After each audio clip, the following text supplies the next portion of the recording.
Breaking news చూస్తున్నాం. సంగారెడ్డి జిల్లాలో fast track court సంచలన తీర్పునిచ్చింది.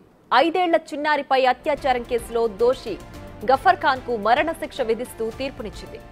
కూల్ డ్రింక్ లో మద్యం కలిపిచ్చి 5 ఏళ్ల చిన్నారిపై అఘాయిత్యానికి పాల్పడ్డాడు బీహార్ కు చెందిన 56 ఏళ్ల గఫర్. బాలిక కుటుంబానికి 10 లక్షల పరిహారం ఇవ్వాలని, దోషిని ఉరితీయాలని కోర్టు ఆదేశించింది.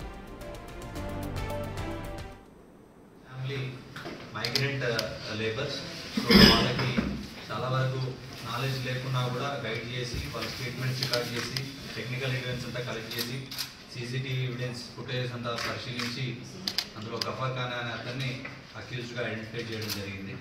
సో అక్కడ క్రిటికల్ ఎవిడెన్స్ అన్నీ కూడా తీసుకొని దాని తర్వాత ఆ అమ్మాయి ఎస్సీ క్యాస్ట్కి చెందిన అమ్మాయి ఉండేవారికి దాని సెక్షన్ కూడా ఎస్సీ యాక్ట్ సంబంధించిన సెక్షన్ పెట్టేసి దాన్ని అప్పుడు మళ్ళీ మా ఆఫీస్లో ఎస్పీ ఆఫీస్ నుండి నెక్స్ట్ ఫర్దర్ ఇన్వెస్టిగేషన్ కోసం అప్పటి డిఎస్పీ పురుషోత్తమ్ రెడ్డికి అప్పగించడం జరిగింది.